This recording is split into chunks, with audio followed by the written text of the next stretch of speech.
Welcome guys, welcome to question paper leaked series. Question paper leaked series of HS.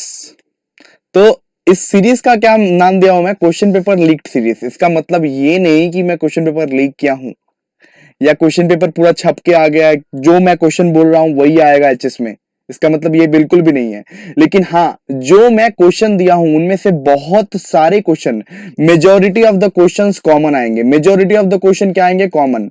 Majority of the question majority of the question common आएंगे। ठीक है, तो इसके वजह से ये सीरीज का नाम है क्वेश्चन पेपर लीक्ड। ओके, तो एचएस बीएसटी सजेशंस आज मैं देने वाला हूं एचएस वालों को। बीएसटी का जो सजेशन है 2023, तो मैं सबसे पहले मार्किंग पैटर्न बताना चाहता हूं। सबसे पहले इन लोगों का मार्किंग पैटर्न बताना चाहता हूं। तो देखिए दोस्तों, अब प्लीज चैनल को आप लोग ने सब्सक्राइब नहीं किया तो प्लीज सब्सक्राइब कर दीजिए। मेरा चैनल ऑफ कोर्स भाई सीनियर लोग से भी, आप लोग अगर एचएस से सीनियर हो तो मैं तुमसे भी हाथ जोड़ के गुजारिश करता हूं कि ये वीडियो अपने जूनियर्स को फॉरवर्ड कर दो, क्योंकि उनका बहुत ज्यादा हेल्प हो सकता है। जो लोग सेम 1 का एग्जाम अभी दिए होंगे, मेरा चैनल बहुत ही नया है, मैं ऑनेस्टली बोलूंगा मेरा चैनल बहुत ही नया है। तो जो लोग सेम 1 का अभी एग्जाम दिए होंगे उन लोगों को पता चल गया होगा शायद से कि सजेशंस जो मैं दिया था, कितना सारा सजेशंस कॉमन आया था। ओके, तो इसी के वजह से प्लीज अपने जूनियर्स की भी मदद करो और उनको भी ये चैनल रेफर कर दो। इससे मेरा भी भला हो जाएगा और उनका भी भला हो जाएगा। ओके, तो उनका भला ज्यादा होगा, मेरा भला कम होगा, क्योंकि मैं मेहनत करके ऑफ कोर्स ये सब कर रहा हूं। तो इसके बदले मेरे को बस ये तुम लोग का प्यार चाहिए, और इसके बदले में मेरे को जस्ट ये पैसा ऐसा कुछ नहीं मिल रहा है। तो प्लीज तुम लोग लाइक, कमेंट और शेयर बिल्कुल करते रहो अपने जूनियर्स को। तुम लोग ही मेरे को सपोर्ट कर सकते हो। और एचएस वालों दोस्तों, अभी पढ़ाई करने का टाइम आ गया है, तो एचएस का बीएसटी का सजेशंस बिल्कुल अच्छे से पढ़ना। आज पार्ट 1 करेंगे, ठीक है। आज क्या करेंगे? आज पार्ट 1 करेंगे। पार्ट 2 के लिए वापस दोबारा आना पड़ेगा, इसी के लिए ये चैनल को सब्सक्राइब कर दो, ठीक है। अब तुमको मार्किंग पैटर्न सबसे पहले समझाता हूं। तुम्हारा जो 4 मार्क्स का जो क्वेश्चन रहेगा ना, वो 7 ठो रहेगा, ठीक है। तो 7 रहेगा, मतलब कौन कौन से चैप्टर से sir? Principal of management chapter 2, chapter 3, chapter 4, chapter 5, chapter 6, chapter 7, chapter 8। तो ये 7 चैप्टर है ना, ये 7 चैप्टर है। यहाँ पे 28 मार्क्स का क्वेश्चन आएगा। यहाँ पे 28 मार्क्स का क्वेश्चन आएगा, मतलब जैसे कि 4 मार्क्स हर एक चैप्टर के लिए आएगा, ठीक है। हर एक चैप्टर के लिए 4 मार्क्स आएगा, ठीक है। उसके बाद देखो 12 एसएक्यू आएगा, ये तो तुमको पता है। और ये 24 एमसीक्यू आएगा। इसके लिए तुमको क्या करना पड़ेगा? इसके लिए भी मैं प्रोवाइड करूंगा एंड मोमेंट पे नोट्स। लेकिन आज सबसे पहले जो लॉन्ग क्वेश्चन मैं प्रोवाइड करवा के दे रहा हूं, उसी में एसएक्यू एंड एमसीक्यू प्रिपेयर हो जाएगा। इसी के लिए वो लॉन्ग क्वेश्चंस तुमको अच्छे से करना है, बहुत बेहतरीन ढंग से वो लॉन्ग क्वेश्चंस को प्रिपेयर करना है, ठीक है। बहुत ज्यादा मेहनत करिए, तुम्हारे लिए चुन चुन के क्वेश्चंस लाए हैं। इसमें बहुत ज्यादा क्वेश्चन कॉमन फंसेंगे, ठीक है। मोर देन 90% भी कॉमन फंस सकते हैं, क्योंकि सेम 1 के बहुत सारे एग्जाम्स में हुए हैं ऐसे। चलिए, 4 मार्क्स का क्वेश्चन देखिए यहाँ पे। 4 मार्क्स का क्वेश्चन देखिए यहाँ पे। तो 4 मार्क्स का क्वेश्चन अगर यहाँ पे देखो तो एक आएगा, जैसे कि ऑफ कोर्स चैप्टर 8 के बाद जो भी चैप्टर हैं उसमें से एक चैप्टर में से 4 मार्क्स का क्वेश्चन आएगा, और 2 चैप्टर में से 6 मार्क्स का क्वेश्चन आएगा, ठीक है। 2 चैप्टर में से 6 मार्क्स का क्वेश्चन आएगा, तो टोटल मिला के हो गया आपका 80 मार्क्स। अब चैप्टर बाय चैप्टर हम लोग क्या करेंगे? सजेशन देखेंगे। इस सजेशन को ऑफ कोर्स आपको बहुत अच्छे से पढ़ना है। इसका मतलब ये नहीं कि दूसरा पूरा बुक को छोड़ दो। ऑफ कोर्स एमसीक्यू बेटर करना चाहते हो, अगर आप लोग इंटेलिजेंट है ऑलरेडी, तब आपको ये सजेशन वजेशन ऑफ कोर्स पढ़ने की तो बहुत जरूरत है ही, लेकिन आप आउटसाइड भी थोड़ा पढ़े, आप अगर 90 प्लस स्कोर करना चाहते हैं, ठीक है। चलिए आगे देखिए। चैप्टर 1 में आपको बता दें कि लॉन्ग क्वेश्चन नहीं है। चैप्टर 1 में लॉन्ग क्वेश्चन नहीं है। चैप्टर 2 का बात करें, चैप्टर 2 का नाम क्या है? Principal of management. Principal of management है। प्रिंसिपल ऑफ मैनेजमेंट का इंपॉर्टेंट क्वेश्चन का बात करें, सबसे पहले आइए कॉपी निकालो, नोटबुक निकालो, पॉज करके लिखते जाओ, पॉज करके लिखते जाओ। सबसे पहले देखो, state the advantages and disadvantages of Taylor scientific management. सबसे पहला, state the advantages and disadvantages of Taylor scientific management. सबसे पहला ब्रह्मास्त्र क्वेश्चन, ब्रह्मास्त्र क्वेश्चन इसका नाम दिया। क्वेश्चन पेपर लीक्ड सीरीज का ब्रह्मास्त्र क्वेश्चन। मैं एक बार और बता दूं, क्वेश्चन पेपर लीक्ड सीरीज का नाम है, ठीक है। नॉट लाइक कि क्वेश्चन पेपर मैंने लीक कर दिया है, इस सीरीज का नाम मैंने रखा है question paper leaked. Okay, distinguish between Taylor's and Fayol principle of management, distinguish between Taylor and Fayol principle of management है। उसके बाद देखिए write a note on time study, write a note on time study, ये तीसरा वाला। और चौथा वाला state the nature of principle of management, state the nature of principle of management. तो ये चार क्वेश्चन आपके लिए बहुत ज्यादा बेहद इंपॉर्टेंट है, बेहद इंपॉर्टेंट भाव से इसको प्रिपेयर कीजिए, मोस्ट इंपॉर्टेंट ये चार क्वेश्चन, ये चार क्वेश्चन को बहुत अच्छे से प्रिपेयर कीजिए, लेकिन आउटसाइड भी आपको प्रिपेयर करना पड़ेगा ऑफ कोर्स, ठीक है। तो अगर आप 90 प्लस का एम रख रहे हैं, लेकिन ठीक है कोई बात नहीं, ये चार क्वेश्चन में आ जाना चाहिए, कॉमन आ जाना चाहिए, बहुत मोस्ट प्रोबेबल चांस है, 90% से भी ज्यादा चांस है कि आ जाना चाहिए, ठीक है। अब आइए चैप्टर 3 आइए, बिजनेस एनवायरनमेंट, जो कि 4 मार्क्स का एक क्वेश्चन देता है, 4 मार्क्स का एक क्वेश्चन देता है, 4 मार्क्स का एक क्वेश्चन देता है बिजनेस एनवायरनमेंट में। प्रिंसिपल ऑफ मैनेजमेंट में भी 4 मार्क्स का एक ही क्वेश्चन देगा, ठीक है, उसी के हिसाब से प्रिपेयर कीजिए आप लोग। देखिए नंबर 1 देखिए लिखा है write down any 4 characteristics of the business environment, सबसे most important question characteristics, feature पूछ सकता है। उसके बाद देखिए दूसरा most important question concept of privatization, सारा का सारा क्वेश्चन मोस्ट इंपॉर्टेंट ही है, इसीलिए दिया हूं, जितना छोटा हो सके उतना कम क्वेश्चन मैं प्रिपेयर करने के लिए दिया हूं। प्राइवेटाइजेशन को आपको क्या करना पड़ेगा। उसके बाद देखिए ग्लोबलाइजेशन, ग्लोबलाइजेशन जो है, ग्लोबलाइजेशन का भी आपको कंसेप्ट पढ़ना पड़ेगा, ग्लोबलाइजेशन को भी आपका कंसेप्ट पढ़ना पड़ेगा। उसके बाद 4 में आइए, briefly discuss any 4 dimensions of component of business environment, 4 dimensions जो होता है, 4 dimensions जो होता है और component होता है business environment का, उसको डिस्कस करने बोला है। briefly discuss the 4 dimensions और component of business environment, समझ रहे हो दोस्तों। प्लीज प्लीज प्लीज लाइक करो, सब्सक्राइब करो, और चैनल को ऑफ कोर्स अपने जूनियर्स के साथ या अपने सीनियर्स के साथ जिस भी क्लास में तुम रहते हो ऑफ कोर्स एचएस वालों को ये फॉरवर्ड कर दो, एचएस के लिए बना रहा हूँ ये, ठीक है। उसके बाद देखो discuss the needs of identifying the environmental facilities and constraint in business, 5वां क्वेश्चन। 6 नंबर क्वेश्चन आओ, features of the business environment है, features of the business environment, शायद फीचर्स हम लोग ने लिख लिया क्या ऑलरेडी, हाँ फीचर्स तो हमने लिख लिया, तो इसको काट दो, इसको काट दो। जब कोई भी क्वेश्चन करता है तो तुमको ज्यादा खुशी हो जाता है ना, तो फीचर्स नहीं पढ़ना पड़ेगा, बिकॉज कैरेक्टरिस्टिक्स को ही तो बोलते हैं फीचर्स, कैरेक्टरिस्टिक्स को क्या बोलते हैं, फीचर्स, ओके। अब नेक्स्ट चैप्टर आओ, प्लानिंग, प्लानिंग का भी मैं बता दूं कि 4 मार्क्स का ही क्वेश्चन आएगा, प्लानिंग का भी मैं बता दूं 4 मार्क्स का ही क्वेश्चन आएगा, ठीक है, प्लानिंग का क्या आएगा, 4 मार्क्स का क्वेश्चन आएगा, ओके।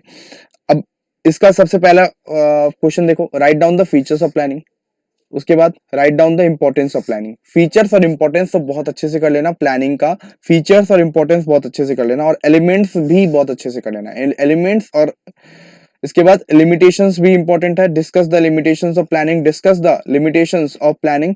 और इसके बाद ये सब छोटा छोटा डिफरेंस कर लेना, difference between rule and method, procedure and rule, short term and long term plan. इसीलिए मैं एलिमेंट्स पढ़ा रहा हूँ, इसीलिए मैं एलिमेंट्स पढ़ा रहा हूँ, ये डिफरेंस तुमको ना पढ़ना पड़े, इसीलिए मैं एलिमेंट्स पढ़ने तुमको बोल दिया हूँ। एलिमेंट्स अगर तुम पढ़ोगे तो एक दूसरे का डिफरेंस तुम लिख सकते हो कि नहीं लिख सकते, बोलो, एक दूसरे का डिफरेंस तुम लिख सकते हो कि नहीं लिख सकते हो, तो एलिमेंट्स पढ़ना बहुत जरूरी है, एलिमेंट्स ऑफ प्लानिंग पढ़ लेना, ठीक है। उसके बाद देखो चैप्टर 5, चैप्टर 5 का नाम है ऑर्गेनाइजिंग, जो कि 4 मार्क्स का ये भी आएगा, 4 मार्क्स का ये भी आएगा, ओके।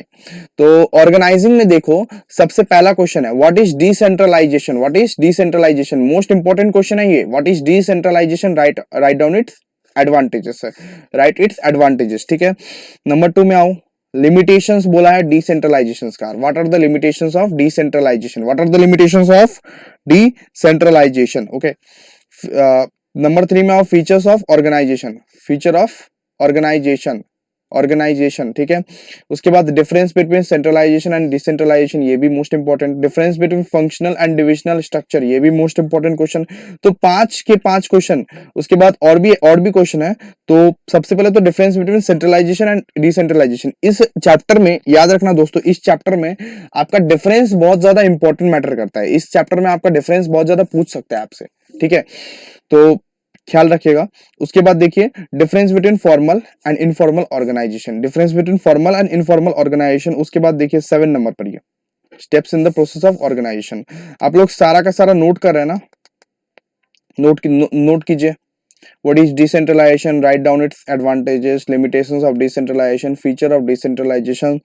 डिफरेंस आ सकते हैं, डिफरेंस बहुत ज्यादा चांसेस है सेंट्रलाइजेशन और डिसेंट्रलाइजेशन का आ सकता है, फंक्शनल एंड डिविजनल स्ट्रक्चर का आ सकता है, फॉर्मल एंड इनफॉर्मल ऑर्गेनाइजेशन का आ सकता है। डिफरेंस पढ़ने का एक और एडवांटेज है कि आपको अगर फंक्शनल का पूछ लिया तो फंक्शनल का बता सकते हो ना। डिफरेंस में क्या क्या होता है कि दोनों चीज के बारे में आप पढ़ ही लेते हो एक साथ। फंक्शनल के बारे में आपको एक पैराग्राफ लिखने बोल दिया, राइट, मतलब राइट अबाउट फंक्शनल ऑर्गेनाइजेशन या स्ट्रक्चर, तो आप बता नहीं सकते हो। बिल्कुल डिफरेंस का पॉइंट जोड़ जोड़ के लिख दो और क्या, बुद्धि लगाओ। अब कब बुद्धि लगाओगे। चलो,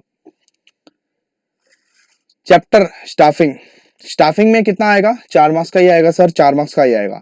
तो सबसे पहला क्वेश्चन आइए, difference between internal and external source of staffing. Internal and external source of staffing, difference between internal and external source of staffing, ठीक है। उसके बाद दिखा ये discuss the steps of staffing. उसके बाद थर्ड नंबर क्वेश्चन, ये मोस्ट इंपॉर्टेंट है, मोस्ट इंपॉर्टेंट क्वेश्चन है जो कि staffing is a part of human resource management, discuss. Staffing is a part of human resource management, discuss. उसके बाद यहाँ पे दिया हुआ disadvantages of external sources of recruitment and internal sources of recruitment है। ये 4 क्वेश्चंस प्रिपेयर कर लो। देखो कितना कम क्वेश्चन पढ़ना पड़ रहा है, कितना कम क्वेश्चन पढ़ना पड़ रहा है। ऑफकोर्स तुमको अगर 90 प्लस लाना है, तुमको अगर 90 प्लस या 85 प्लस लाना है, तब तो तुमको ऑल ओवर बुक ही छान मारना चाहिए, ठीक है। लेकिन ये सब क्वेश्चन पर ज्यादा वजन देना, ये सब क्वेश्चन आने के बहुत ज्यादा ही चांसेस है, सीरियसली बोल रहा हूँ।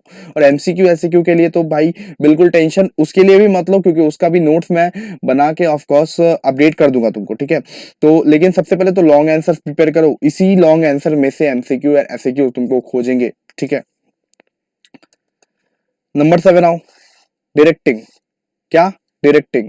डायरेक्टिंग का मोस्ट इंपोर्टेंट क्वेश्चन सबसे पहले 1, discuss the qualities of good leader, सबसे पहला। नंबर 2 आओ, explain the 4 barriers of communication, सबसे पहला question, discuss the qualities of good leader. एक लीडर का क्या क्या अच्छा अच्छा क्वालिटीज रहना चाहिए। दूसरा वाला आओ, explain the 4 barriers of communication, 4 barriers of effective communication, ठीक है। इफेक्टिव कम्युनिकेशन में 4 बैरियर्स क्या क्या आते हैं, 4 बैरियर्स क्या क्या आता है वो पढ़ना जरूरी है। फंक्शंस ऑफ सुपरवाइजर पढ़ना जरूरी है, फंक्शंस ऑफ सुपरवाइजर पढ़ना जरूरी है। कॉपी में लिख रहे हो ना तुम, नहीं लिख रहे हो तो खुद का नुकसान कर रहे हो, ऐसा मत करो प्लीज। 12th का एग्जाम आने वाला है, अभी थोड़ा सीरियस हो जाओ। यहाँ पे देखो, difference between financial and non financial incentive, difference between financial and non financial incentive. यहाँ पे 5वां number, features of directing. Features और कैरेक्टरिस्टिक्स एक ही होता है, ठीक है।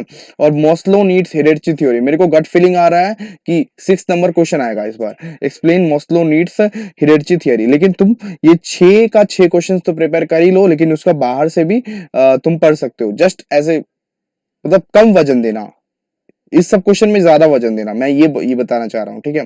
चैप्टर 8 आओ, कंट्रोलिंग।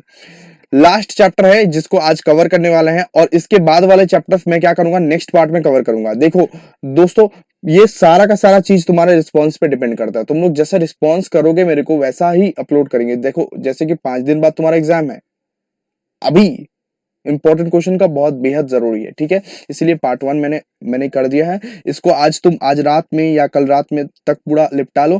पार्ट 2 जल्द ही आएगा, कल या परसों तक पार्ट 2 मैं ले आऊंगा, पार्ट 2 मैं ले आऊंगा जल्दी से जल्दी, ठीक है। तो इसके लिए तुम बेफिक्र रहो, और एमसीक्यू एससीक्यू भी मैं ले आऊंगा, बेहद बेहद इंपॉर्टेंट क्वेश्चंस का प्रैक्टिस भी करवाऊंगा, ठीक है। तो कोई बात नहीं, चलिए स्टार्ट करते हैं। आपको बस ये सब सारा क्वेश्चंस पहले बुक से खोजना है, बुक से याद कर लेना है। 4-4 पॉइंट्स याद करना, क्योंकि 4 पॉइंट्स नहीं, मतलब कि 6 पॉइंट्स याद कर लेना, 4 पॉइंट्स आएंगे, ठीक है।